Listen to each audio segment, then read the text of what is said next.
সকলকে আমার নতুন আরেকটি ভিডিওতে স্বাগতম। এই ভিডিওতে দেখাবো কিভাবে মোবাইল ফোন দিয়ে মাইক্রোসফট এক্সেলের কাজ করতে পারবেন খুব সহজে এবং যোগ বিয়োগ গুণ ভাগ যাবতীয় যত কাজ আছে এক্সেলের সবই করতে পারবেন। এটি করার জন্য প্রথমেই প্লে স্টোর থেকে এই মাইক্রোসফট এক্সেলের যে সফটওয়্যারটা আছে সেটা ডাউনলোড করে নেবেন। আমি আগের থেকে ডাউনলোড করে রাখছি, আপনারাও ডাউনলোড করতে পারবেন, সমস্যা হবে না। তো প্রথমেই আমি দেখাবো কিভাবে যোগ করবেন মোবাইল ফোন দিয়ে। যোগ করার জন্য প্রথমে এটা কম্পিউটারের মতোই কাজ করে, একটু ব্যতিক্রম আছে। তো প্রথমে এখানে লেখার পর সেলের উপর ক্লিক করলেই এখানে এডিট লেখা আসবে, তারপরে আপনার কিবোর্ডটা শো করবে। তো এখানে প্রথমে আমরা ইকুয়াল সাইনটা কল করব, তারপরে এখানে আমাদের সাম লিখতে হবে, SUM সাম লিখলে তারপর আপনার ফার্স্ট ব্র্যাকেট উঠাতে হবে, তারপর প্রথম সেলটা ক্লিক করব, তারপরে এই কোলন চিহ্নটা ক্লিক করব, তারপর এইখানে দ্বিতীয় সেল আছে এখানে, তো আসছে না, এখানে চাপ দিলে দেখা দ্বিতীয় সেলে ক্লিক করলে ক্লোজ ফার্স্ট ব্র্যাকেটটা ক্লোজ করে দিলে পরেই ইন্টার দিলে দেখেন প্লাস যোগ হয়ে গেছে। দেখেন 505 আর 60, দেখুন 565 হয়ে গেছে। এখন এইটা একটা করে সবগুলো অটোমেটিক কিভাবে করা যায়, এটা পর ক্লিক করে এখানে দেখেন ফিল লেখা আছে, ফিলে চাপ দিবেন। ফিলে চাপ দেওয়ার পর নিচে টানে দিলেই দেখেন সবগুলো যোগ অটোমেটিক হয়ে গেছে। এরপর দেখাবো গুণ কিভাবে করা যায়।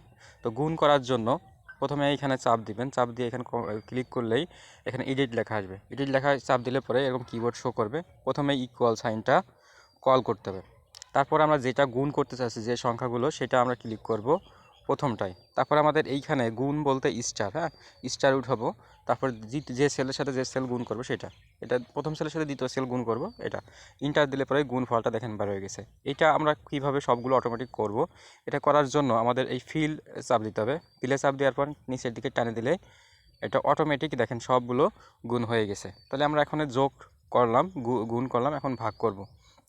তো ভাগ করার জন্য সেম প্রসেসে আমাদের প্রথমে কি করতে হবে, ইকুয়াল সাইনটা কল করতে হবে। তারপরে কি করতে হবে, যেটা দিয়ে ভাগ করব মানে যেটারে ভাগ করব সেটা আগে সিলেক্ট করতে হবে। তারপর এখানে ভাগ চিহ্ন আছে, এটা হচ্ছে ভাগ চিহ্ন, ঠিক আছে। আপনারা এটা দিয়ে ভাগ করবেন, তারপরে যে সেল দিয়ে ভাগ করব সেটা কল করব। তারপর জাস্ট ইন্টারে চাপ দিলেই দেখেন ভাগ ফলটা হয়ে গেছে। এটাও সেমভাবে যদি সবগুলো করতে চাই তাহলে এখানে চাপ দিয়ে ফিলে চাপ দিব, ফিলে চাপ দিয়ে নিচে সিলেক্ট করে দিলেই সবগুলো ভাগ হয়ে যাবে, ঠিক আছে। তো এইভাবে আমরা যোগ বিয়োগ গুণ ভাগ করতে পারবো। এখন দেখো বিয়োগটা, এখানে বিয়োগটা লেখা নাই, তো আমরা বিয়োগ করব। তো এখানে দেখেন বিয়োগ লিখে দিই, এখানে বিয়োগটা করে দিই আগে, দেখেন বিয়োগটা কিভাবে করা যায়। তো আমরা বিয়োগ করার জন্য প্রথমত সেম প্রসেসে আমরা কি করব, ইকুয়াল কল করব এবং এখন যে সেল থেকে বিয়োগ করব সেই সেলটা লিখব। প্রথম সেল লিখে লেখার পর আমরা এখানে বিয়োগ চিহ্নটা দিব, বিয়োগ চিহ্ন দিয়ে তারপর যে সেল থেকে যে সেল বিয়োগ করব সেটা বিয়োগ করার পর এখন দেখেন এই ফর্মুলা লেখা হয়ে গেছে। এখন ইন্টার ওকে করলেই দেখেন বিয়োগ ফলটা বের হয়ে গেছে। তখন 505 থেকে 60 বিয়োগ করলে এটা হবে। তো এখন আমরা যদি চাই সবগুলো অটোমেটিক হবে, সেটা করার জন্য ফিলে চাপ দিয়ে অটোমেটিক টান দিলে অটোমেটিক বিয়োগটা হয়ে যাবে। তো এখানে আমাদের বিয়োগটা লিখে দেওয়া, এখানে লিখে দিব যে বিয়োগ।